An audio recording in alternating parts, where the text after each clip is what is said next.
আল্লাহ পাক কলম সৃষ্টি করে তাকদীর লিখেছেন, অতএব তাকদীর নিয়ে প্রিয় ভাইয়েরা বিচলিত হবেন না। আপনার তাকদীরে যা আছে আপনি পাবেন, যা নাই কোশ্চিন কালেও পাবেন না, ফুল স্টপ। আপনার তাকদীরে যা আছে আপনি পাবেন, না পেয়ে আপনি দুনিয়া থেকে যাবেন না, ফুল স্টপ। আর আপনার তাকদীরে যা নাই সারা দুনিয়ার মানুষ মিলে আপনাকে দিতে পারবেন না। এই চিন্তাটা আগে মাথার মধ্যে সেট করেন। এই চিন্তা যার মধ্যে ইনস্টল করা আছে সে আত্মহত্যা করে না কখনো, সে হতাশ হয় না কখনো, সে ভয় পায় না, আল্লাহর পরে চলতে গিয়ে পিছু পা হয় না, সে জালেমের সামনে মাথা নত করে না। যার মাথায় এই চিন্তা আছে যে আল্লাহ যা লিখেছেন এটা হবে, যা লিখেন নাই সারা দুনিয়ার মানুষ মিলে সেটা হবে না, সিম্পল। এর মধ্যে আল্লাহ পাক পরীক্ষায় ফেলবেন, ওই বিষয়টা ডিফারেন্ট। আমি অবশ্যই তোমাদেরকে পরীক্ষা করব ভয় দিয়ে, ক্ষুধা দিয়ে, সন্তানের ইন্তেকাল দিয়ে, ফসলের ক্ষতি দিয়ে, সম্পদের ক্ষতি দিয়ে আমি পরীক্ষা করব। কিন্তু যারা সবর করবে এবং যারা এই কনসেপ্ট রাখবে ইন্না লিল্লাহি ওয়া ইন্না ইলাইহি রাজিউন, এদেরকে আল্লাহ পাক প্রশংসা করেছেন, ইনশাআল্লাহ এরা সফল হবে। আল্লাহ পাক তাকদীর লিখে ফেলেছে, তাকদীর নিয়ে টেনশন করবেন না, রিজিক নিয়ে টেনশন করবেন না। এখনকার যুব সমাজের সবচেয়ে বড় টেনশন রিজিক। একটা জব, একটা ভালো জব, একটা ভালো ব্যবসা, সে সিকিউরড লাইফ চাচ্ছে, রিজিক নিয়ে চিন্তা করবেন না। আপনার কাছে যে রিজিক আছে এটা আপনার কাছে আসবেই ইনশাআল্লাহ। হয়তো সময় লাগছে কিন্তু আপনার কাছে আসবে ইনশাআল্লাহ তাআলা। আপনি হালালের উপর থাকবেন, ন্যায়ের উপর থাকবেন, আপনি অন্যায় পথে রিজিক সার্চ করবেন না। আপনার তাকদিরে যে রিজিক আছে আপনার কাছে আসবে ইনশাআল্লাহ। এবার আসেন, আল্লাহ পাক এরপরে সৃষ্টি করেছেন মহাবিশ্ব, এই পুরো মহাবিশ্ব। তাকদির লিখার পরে মহাবিশ্ব কয় দিনে? ফি সিত্তাতি আইয়াম, 6 দিনে।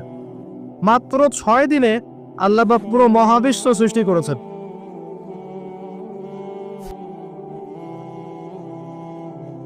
হুয়াল্লাযী খালাকাস সামাওয়াতি ওয়াল আরদা ফি সিত্তাতি আইয়াম সুম্মা ইসতাওয়া আলাল আরশ। সূরা হাদীদের মধ্যে একটা আছে, তিনি সে আল্লাহ যিনি এই মহাবিশ্ব সৃষ্টি করেছেন 6 দিনে, এরপরে আরশের উপর সমাসীন হয়েছেন। আল্লাহ পাক এর একদিন আমাদের একদিনের মতো নয়, বরং কিয়ামতের মাঠে যেদিন আমরা দাঁড়িয়ে থাকব এই দিনটা হবে আল্লাহর হিসেবে 50,000 বছরের সমান। মানুষ অস্থির হয়ে থাকবে, বিচার শুরু হচ্ছে না কেন। অপেক্ষা করা কাজটা খুব যন্ত্রণাদায়ক, তাই না? কারো জন্য অপেক্ষা করা, অপেক্ষা করে আছেন, 1 ঘন্টা পর আসবে, এলো না, আপনি অস্থির হবেন।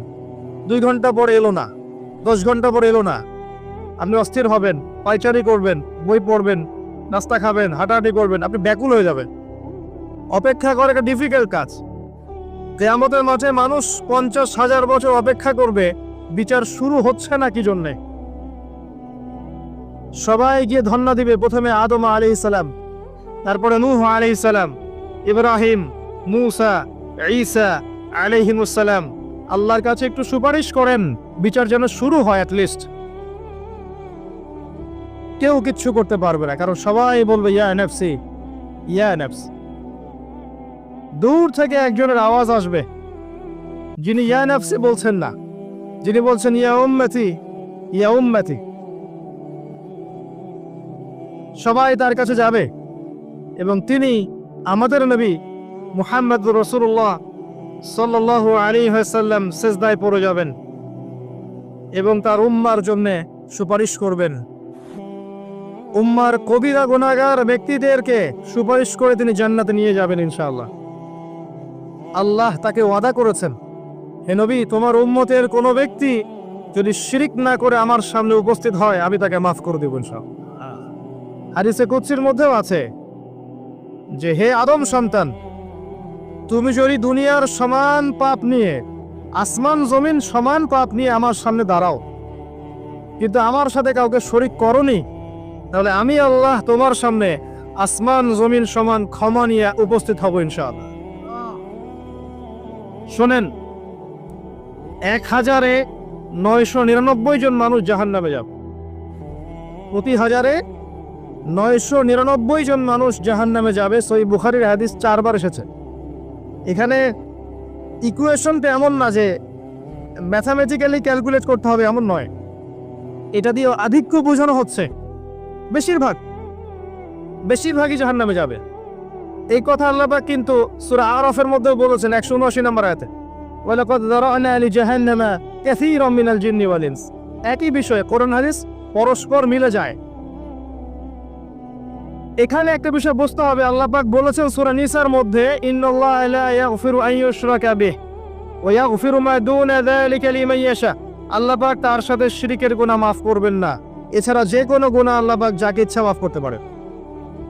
তার মানে যে বেশিরভাগ মানুষ জাহান্নামে যাচ্ছে, তাদের আমলনামায় কোন পাপ থাকতে পারে? কথা বোঝা যাচ্ছে কি? নিঃসন্দেহে তাদের আমলনামায় শিরকের পাপ থাকবে। এটা বুঝতে আপনাকে পিএইচডি করার দরকার নাই। আল্লাহ পাক শিরক ব্যতীত যে কোনো পাপ যাকে ইচ্ছা মাফ করতে পারে। তার মানে তারা জাহান্নামে যাচ্ছে বিকজ অফ শিরক। আমাদের মুসলিমরা এখন শিরক বোঝে না, অমুসলিমরা তো শিরক করেই। যেমন কেউ বলছে ওয়াকালাতিল ইয়াহুদু উযাইরুন ইবনুল্লাহ, বলছে উযাইর আল্লাহর সন্তান, নাউযুবিল্লাহ। শিরক। অথচ ওরাই এখন বিশ্বকে রুল করছে, তাই না? ওয়াকালাতিন নাসারা আল মাসীহ ইবনুল্লাহ, নাসারা বলছে যে ঈসা ইবনে মারইয়াম আল্লাহর সন্তান, তাই না? অথচ ওই সভ্যতাই এখন বিশ্বকে রুল করছে। যালিকা কাউলুহুম বিআফওয়াহিহিম, এটা ওদের মুখের কথা, এটা জাস্ট মুখের কথা। আবার অনেক সময় দেখা যায় যে আল্লাহকে বাদ দিয়ে আমরা মাধ্যম পূজাও করছি। অমুসলিমরা তো শিরক করছেই, যারা মুসলিম তারা দেখবে আল্লাহকে বাদ দিয়ে মাধ্যম পূজা শুরু করেছে। মাজারের পূজা করছে, কবরের পূজা করছে, মৃত ব্যক্তির ওসিলায় পার পাওয়ার চেষ্টা করছে। মুসলিম থেকে দেখবেন তাকদীরকে অস্বীকার করছে, আল্লাহর হালালকে হারাম করছে, আল্লাহর হারামকে হালাল করছে। মুসলিম থেকে দেখবেন যে হাতে একটা আংটি পড়েছে, ভাই কি জন্য পড়েছেন? এই রোগ ভালো হবে আমার। গলায় একটা বালা ঝুলিয়েছে, কোমরে একটা মাদুলি, ভাই এগুলো কেন? এগুলোতে রোগ ভালো হবে। মুসলিমদের কথা বলছি, অমুসলিমদের কথা বাদ দেন। যারা বলছে আল্লাহর সন্তান আছে, ওদের কথা তো বলার দরকার নেই আমাদের, কারণ এগুলো স্পষ্ট শিরক। তবে এতটুকু বলি যে 25শে ডিসেম্বরে যারা বলেছে মেরি ক্রিসমাস, বলেছে না? 25শে ডিসেম্বর যারা বলেছে মেরি ক্রিসমাস, মুসলিমদের মধ্যে এরা স্বীকার করে নিয়েছে যে ওই দিন আল্লাহ রাব্বুল আলামিন ঈসা আলাইহিস সালামকে জন্ম দিয়েছেন। নাউযুবিল্লাহ, নাউযুবিল্লাহ। আর এটা এত বড় একটা কথা, এই কথা যদি আসমান জমিন আর পাহাড় শুনে রিয়াক্ট করতে পারতো, থরথর করে কেঁপে ভেঙে যেত ওরা। সূরা মারিয়ামের শেষের দিকে পড়ে দেখা, وقالوا اتخذ الرحمن ولدا لقد جئتم شيئا إدا تكاد السماوات والأرض يتفطرن منه وتنشق الأرض وتخر الجبال هدا। পরেন অর্থটা, আসমান জমিন পাহাড় যদি এই কথা শুনে রিয়াক্ট করতে পারতো, এরা চৌচির হয়ে যেত। এত বড় একটা কথা বলেছো তোমরা, ঈসা আলাইহিস সালামকে আল্লাহ পাক জন্ম দিয়েছেন, নাউযুবিল্লাহ। এরা তো শিরক করছেই। মুসলিমরাও দেখবেন এই যে যেগুলো বললাম, আল্লাহকে বাদ দিয়ে অন্যের কাছে দোয়া করছে, আল্লাহকে বাদ দিয়ে অন্যকে সেজদা করছে, আল্লাহকে বাদ দিয়ে অন্যের কাছে নজর মানত করছে, আল্লাহকে বাদ দিয়ে অন্যের জন্য জবাই করছে, আল্লাহর তাকদীরকে অস্বীকার করছে, আল্লাহর হালালকে হারাম করে নিচ্ছে, আল্লাহর হারামকে হালাল করে নিচ্ছে। দেখবেন মুসলিমরা করছে। এবার মুসলিম জেনারেশন, এমন একটা প্রজন্ম বের হয়েছে এখন, ইয়াং জেনারেশনের, তারা বলছে যে এই মহাবিশ্ব বিগ ব্যাং থেকে সৃষ্টি হয়েছে, আল্লাহ বলতে কিছু নাই। আপনি বোঝেন কি কারণে প্রতি 999 পিপল জাহান্নামে কেন যাবে? কারণটা কি? শিরক। আর এই শিরকটা হচ্ছে আপনার চিন্তায়, আপনার কথায় এবং আপনার কাজে। চিন্তার মধ্যে শিরক। যেমন একজন ব্যক্তি চিন্তা করে আকীদা যে আল্লাহ ছাড়া অমুকও সন্তান দিতে পারে, এরকম আকীদা নাই মুসলিমদের। আছে। একজন বলছে আল্লাহ কল্যাণের মালিক আর শয়তান হচ্ছে অকল্যাণের মালিক। কথাটা শুনতে খুব ভালো লাগে না? অকল্যাণ হয়তো আল্লাহর পক্ষ থেকে আসে না, আল্লাহ পবিত্র, অকল্যাণ শয়তানের পক্ষ থেকে আসবে। ব্যাপারটা কেমন? ভালো মন্দ, কল্যাণ অকল্যাণ, দুঃখ কষ্ট সুখ সবকিছু কার পক্ষ থেকে আসে? এমন নয় যে ভালোগুলো আল্লাহ দেন, অকল্যাণগুলো শয়তান দেয়, নাউযুবিল্লাহ। এরকম আকীদা আছে মানুষের। কিছু মানুষ বলছে তাকদীর বলতে কিচ্ছু নাই, মানুষ নিজেই তার কর্মের নিয়ন্ত্রণ। সে কিছু মানুষ বলছে যে ভাগ্যই সব, মানুষের কাজের কোনো স্বাধীনতা নাই। মানে ভাগ্যই সব, আমার কাজের কোনো স্বাধীনতা নাই, আমি কলের পুতুল। চুরি করেছো কেন? আল্লাহ তাকদীর লিখেছে তাই। সুদ খাও কেন? ঘুষ খাও কেন? রিলিফের মাল মেরে খাও কেন? আল্লাহ তাকদীর লিখেছে তাই। এরকমও কিছু মানুষ আছে। প্রত্যেক পদে পদে আপনি শিরক পাবেন। আপনি আল্লাহকে ছাড়া সেজদা দেখতে পারবেন, আল্লাহকে ছাড়া মানুষ নজর করছে, মানত করছে, কসম করছে, কুরবানি করছে, সেজদা করছে, দোয়া করছে এবং ওসিলা পূজা করছে যে আল্লাহ বাদ দিয়ে অমুকে আমাকে পরকালে পার করিয়ে দিবে। নাউযুবিল্লাহ বলছেন ঠিকই, কিন্তু আমাদের দেশের বহু মানুষের আকীদা এমন যে আমাকে পরকালে পার করায় দেওয়ার লোক আছে, সমস্যা নাই। শোনেন, পরকালের প্রতিটা সুপারিশ আল্লাহর ইখতিয়ারে। একজন শহীদ, আল্লাহর পথে শহীদ, তিনি কিন্তু সুপারিশ করবেন, কিন্তু তিনি নিজের ক্ষমতায় করবেন না আল্লাহর ক্ষমতায় করবেন? আল্লাহর ক্ষমতা। আলেম, হাফেজ, আল্লাহর পথের যারা মুজাদ্দিদ ছিলেন, আল্লাহওয়ালা আউলিয়া মানুষ, নবীগণ, সিদ্দিকগণ, সুহাদা সুপারিশ করবেন নিজেদের ক্ষমতায় না আল্লাহর ক্ষমতায়? আকীদা স্পষ্ট না থাকলে তখন আমল করতে গিয়ে শিরক হয়ে যাবে। আর শিরক হলেই কি হবে? ওই যে বললাম, প্রতি হাজারে 999 জন মানুষ জাহান্নামে যাব। এবার আসেন, আল্লাহ পাক মহাবিশ্ব সৃষ্টি করেছেন কয়দিনে? এই কিয়ামতের মাঠ কত বছর হবে? কে সেজদা করবেন, সুপারিশ করবেন আমাদের জন্য? মুহাম্মদ সাল্লাল্লাহু আলাইহি ওয়াসাল্লাম। এবার আসেন, যে নবী আমার জন্য সুপারিশ করবেন, যেই নবী আমার জন্য হাউজে কাউসারে দাঁড়িয়ে থাকবেন, যেই নবীকে আমাকে কবরে দেখানো হবে এবং জিজ্ঞাসা করা হবে মান হাযা রাজুল বুইসা ফীকুম, কতজন যুবক, কতজন মানুষ আর কতজন মুসলিম মুহাম্মদ সাল্লাল্লাহু আলাইহি ওয়াসাল্লামের এই সুন্নাহগুলো আমরা মেনে চলি।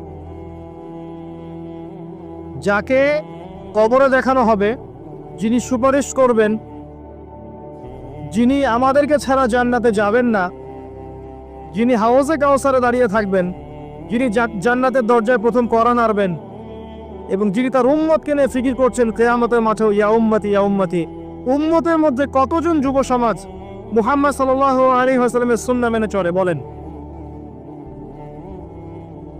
মুহাম্মদ সাল্লাল্লাহু আলাইহি ওয়াসাল্লামের উম্মাহ এখন ম্যাক্সিমাম মানুষ নামাজ পড়ে না। মুহাম্মদ সাল্লাল্লাহু আলাইহি ওয়াসাল্লামের উম্মার মধ্যে ম্যাক্সিমাম মানুষ এখন কোরআন পড়তে জানে না। মুহাম্মদ সাল্লাল্লাহু আলাইহি ওয়াসাল্লামের উম্মাহ হয়েও আমরা কোরআনের অর্থ বুঝি না, কোরআনের হুকুম আহকাম মানি না, তার সুন্নাত নিজেদের ব্যক্তি জীবনে, পারিবারিক জীবনে, সামাজিক জীবনে অ্যাপ্লাই করি না।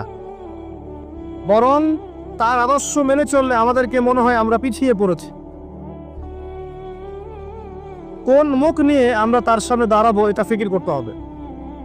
আল্লাহ পাক মুহাম্মদ সাল্লাল্লাহু আলাইহি ওয়াসাল্লামকে বলবেন কিয়ামতের মাঠে, সূরা ফুরকান নিয়ে আলোচনা হচ্ছিল না? ওই সূরাতেই আছে। আল্লাহ পাক বলবেন যে তোমার কওমের কি হয়েছিল, কিভাবে বিভ্রান্ত হলো তোমার কওম। নবী সাল্লাল্লাহু আলাইহি ওয়াসাল্লাম শিকায়াত করবেন, ইন্না কওমি ইত্তাখাযু হাযাল কুরআনা মাহজুরা। শিকায়াতটা শোনেন, শিকায়াতটা শোনেন। নবী সাল্লাল্লাহু আলাইহি ওয়াসাল্লাম বলবেন, আমার কওম হে আল্লাহ কোরআনকে পরিত্যাগ করেছিল, আমার কওম হে আল্লাহ কোরআনকে পরিত্যাগ করেছিল। কি করছি কোরআন কেন্দ্রিক আমরা? কতজন কোরআন পড়তে জানি? হাত উঁচু করেন দেখি। মাশাআল্লাহ। নামা সংখ্যা অনেক, আলহামদুলিল্লাহ। এবার বলেন কতজন কোরআনের ভাষাটা বুঝি? হাত উঁচু করেন দেখি। কোরআন পড়েন মাশাআল্লাহ। আয়াতুল কুরসি মুখস্থ আছে কয়জনের? হাত তুলুন। সবার মুখস্থ আছে। এবার বলেন কতজন অর্থ জানেন আয়াতুল কুরসির অর্থ? এটা পরিচিত আয়াত বললাম, একদম পরিচিত। 4-5 জন। দেখেন, ইন্না কওমি ইত্তাখাযু হাযাল কুরআনা মাহজুরা। যে কিতাবের ভিতরে ঢুকতে পারিনি আমরা, তার হুকুম আহকাম বিধিবিধান কেমন করে বাস্তবায়ন হওয়া সম্ভব বলেন? আল কোরআনের আলো যে ঘরে ঘরে জ্বালাতে চাই আমরা, প্রত্যেক ঘরের মানুষ যদি কোরআন না পড়ে না বোঝে কিভাবে জ্বলবে আমাকে বলে? শুধু স্লোগান দিয়ে জ্বলবে? শুধু শোডাউন করে জ্বলবে? আইওয়াশ করে জ্বলবে? আর এই জ্বলানোর দায়িত্ব কি সবার আগে রাষ্ট্রের না ব্যক্তির? ব্যক্তি ঠিক হচ্ছে না, রাষ্ট্রের দিকে আঙ্গুল তোলার কি দরকার? তো নিজেই ঠিক হচ্ছে না। নামাজ পড়তে রাষ্ট্র বাধা দিয়েছে নাকি? কোরআন তেলাওয়াত শিখতে রাষ্ট্র বাধা দিয়েছে? আরবি ভাষা শিখবেন, আপনি ব্যাকরণ শিখবেন, মাদ্রাসায় পড়বেন, কোরআন হাদিস গবেষণা করবেন, রাষ্ট্র বাধা দিয়েছে? নিজেই ঠিক হচ্ছি না, মানুষের দিকে আঙ্গুল তোলার সময় মাশাল।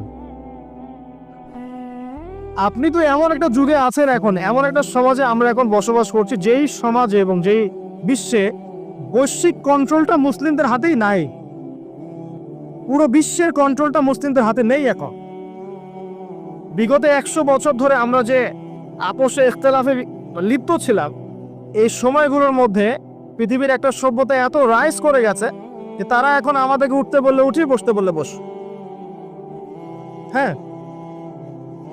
বাস্তবতা এমন। অনেকে মনে হতে পারে না কথা ঠিক নয়, কথা ভুল। বাস্তবতা এমনই।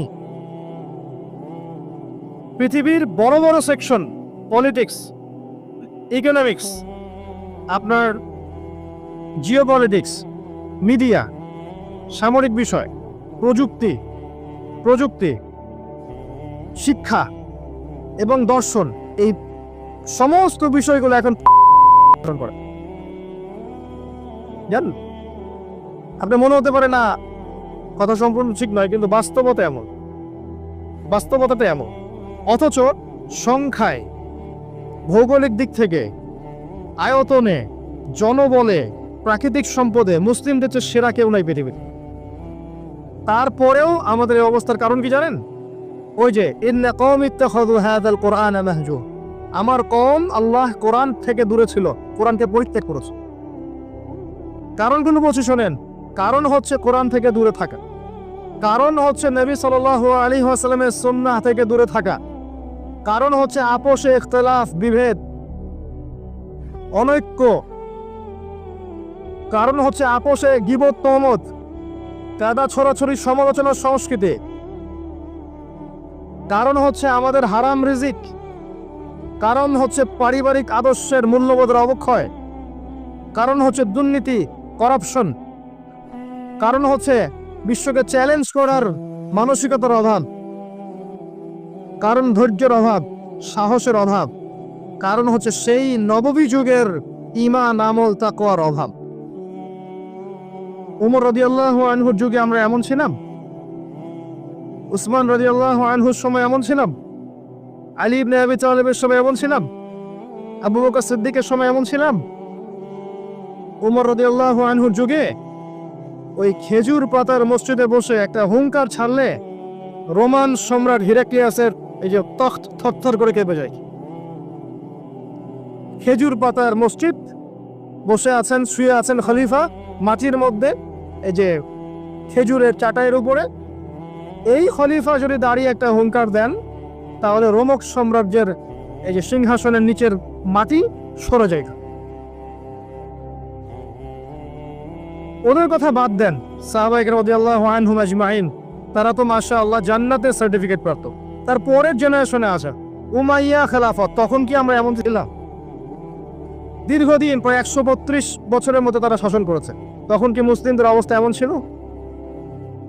আব্বাসীয় খেলাফত, অনেক দিন, 500-র মতো বছর তারা শাসন করেছে। তখন কি আমাদের অবস্থা এমন ছিল? হ্যাঁ, একবার এমন হয়েছিল। কখন জানেন? হালাকু খায়ের সময়। মঙ্গলদের নাম শুনেছেন? চেঙ্গিস খান নাম শুনেছেন? আচ্ছা, ওরা যখন বাগদাদকে আক্রমণ করেছিল তখন মাত্র 40 দিনের ব্যবধানে বাগদাদকে তারা ধ্বংসস্তূপে পরিণত করেছে। কথিত আছে 10 লাখ, কেউ বলে 15 লাখ, কেউ বলে 20 লাখ মানুষকে 40 দিনের মধ্যে হত্যা করা হয়েছে। ম্যাসাকার।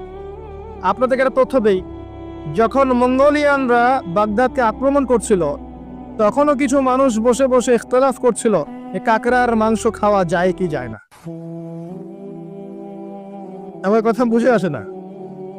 যখন মঙ্গোলিয়ানরা মুসলিমদেরকে আক্রমণ করছিল বাগদাদে এবং লাশের পর লাশ ফেলে দিচ্ছে, তখনও কিছু মানুষ বসে বসে তর্ক করছে, বাহাস করছে কাকড়া খাওয়া জায়েজ না না জায়েজ।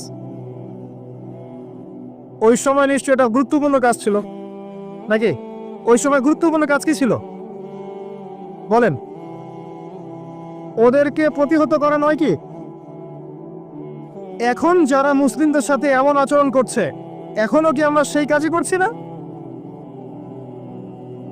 এই মানসিকতা থেকে বের না হতে পারলে কি আমাদের উন্নতি হবে ভাই?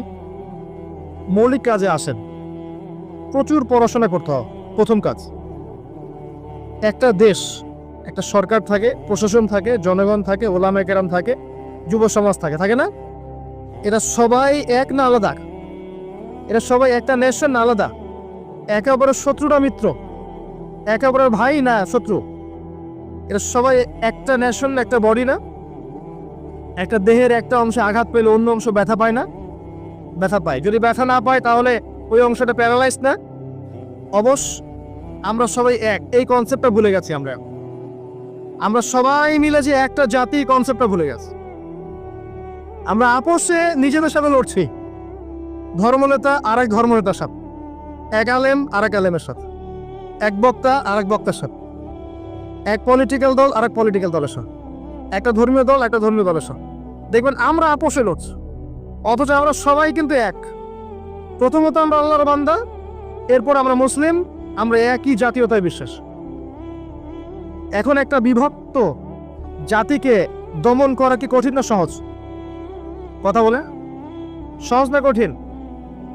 যখন আমরা বিভক্ত তখন আপনাকে আমাকে সহজেই তারা দমন করতে পারবে, কোনো সমস্যা নেই। যদি আমরা ঐক্যবদ্ধ থাকতে পারতাম তাহলে আজকে আমাদের অবস্থাটা হতো না। এই সারা বিশ্বে আমাদের যে অবস্থা, আপনি তাকান, সিরিয়া, ইরান, লেবানন, জর্ডান, যে কোনো দিকে তাকান, একটাই চিত্র দেখবেন, একটা চিত্রই দেখবেন যে রক্ত ঝরছে মুসলিমদের। কাদের? ছোট ছোট বাচ্চা, দুধের বাচ্চা, বোঝে না যে ভালো কি আর মন্দ কি, ন্যায় কি অন্যায় কি, এটাও বোঝে না। এদেরকে বোম মেরে হত্যা করে দেওয়া হচ্ছে। আর আমরা কি করছি ভাই? ওই যে, হ্যাঁ ঠিক বলেছেন, মাসআলা আমাকে বলতে বলেন না, ওইটা নিয়ে আবার বিতর্ক শুরু হয়ে যাবে। ধরতে পারছেন আপনি ঠিকই, ইখতিলাফি যে বিষয়গুলো আছে এইগুলো নিয়ে আমরা আপোষে মত পার্থক্যে লিপ্ত আছি। মূল বিষয়ে কাজ করা উচিত নয় কি? মূল বিষয়গুলো কি কি? 1 নাম্বার আকীদা। 1 নাম্বার কি? আকীদা। সবার আকীদাগুলোকে পরিষ্কার করতে হবে। আকীদার মধ্যে কোনো শিরক থাকা যাবে না। কি থাকা যাবে না? শিরকি আকীদা নিয়ে আপনি আল্লাহর পথে কাজ করতে পারবেন না, সফল হবেন না। যাদের আকীদার মধ্যে শিরক আছে, শিরকি আকীদা নিয়ে আপনি সফল হতে পারবেন না, এটা সম্ভব না। 2 নাম্বার, আমল ঠিক করতে হবে। আমলের মধ্যে বেদাত রাখা যাবে না। কি রাখা যাবে না? বেদাত রাখা যাবে, সুন্নত থাকতে হবে। 3 নাম্বার, রিজিক খাবো, হারাম থাকা যাবে না, হালাল থাকতে হবে। না খেয়ে মারা যাবো তাও যাবো, হারাম খাবো। কথা বোঝা যায় কি? খাবো না, বা 3 বেলার জায়গায় 1 বেলা খাবো, হারাম খাবো, পারা যাবে ইনশাআল্লাহ। আমি জানি আর কেউ পারুক না পারুক, ইয়াং জেনারেশন পারবে ইনশাআল্লাহ। আর কেউ পারুক না পারুক, আমাদের তরুণ প্রজন্ম পারবে ইনশাআল্লাহ। 4 নাম্বার, পরিবার গড়ব নববী আদর্শে। হ্যাঁ, পরিবার গড়তে গেলে অনেক ঝামেলা। দেখবেন মা কথা শোনে না, বাবা কথা শোনে না, বা স্ত্রী কথা শোনে না, ভাই কথা শোনে না। পরিবার সবাই যে আপনার মতাদর্শের হবে এমনটা যথেষ্ট নয়, মানে এমনটা জরুরি নয়। পরিবারের সবাই যে আপনার মতাদর্শের হবে এমনটা জরুরি নয়। নূহ আলাইহিস সালামের স্ত্রী কি মুমিন ছিল না কাফের? লূত আলাইহিস সালামের বউ স্ত্রী, তিনি কি মুমিন ছিলেন না কাফের ছিলেন? নূহ আলাইহিস সালামের ছেলে কি ছিল? নৌকায় উঠেছে, বলেছে আমি পাহাড়ে উঠে যাব, ওখানে আমি সেফ। মুহাম্মদ সাল্লাল্লাহু আলাইহি ওয়াসাল্লামের চাচারা ঈমান এনেছিল, তাকে বের করে দিয়েছে দেশ থেকে। আপনার অনেক ক্ষেত্রে এমন হয়েছে সলফে সালেহিনদের ছেলেরাও অনেক সময় অন্যায় করে ফেলেছেন, তারা নিজের হাতে বেত্রাঘাত করে শাস্তি দিয়েছেন, দেন নাই? পরিবারের সবাই, ইব্রাহিম তার পিতা কি কথা শুনেছে? পরিবারের সবাই যে এক আদর্শের হবে এমনটা জরুরি নয়। না, আপনাকে আপনার আন্ডারে আপনার স্ত্রী, আপনার সন্তান, এদেরকে নিয়ে আদর্শ ইসলামিক পরিবার করতে হবে। আর বাকিদেরকে আপনি দাওয়াত দিবেন, কবুল করলে আলহামদুলিল্লাহ, না করলে আপনার দায়িত্ব শেষ। মূল কাজের কথা বলছিলাম, আকীদা ঠিক করা, শিরক থাকবে না। আমল ঠিক করা, বেদাত চলবে না। রিজিকে হালাল থাকবে, হারাম চলবে না। 4 নাম্বার, পরিবারের আদর্শ হবে নববী আদর্শে, এখানে কোনো অপসংস্কৃতি চলবে না। 5 নাম্বার, নিজের যেটুকু প্রতিভা আল্লাহ পাক দিয়েছেন এই প্রতিভাকে দিয়ে দিনের বিজয়ের চেষ্টা করতে হবে।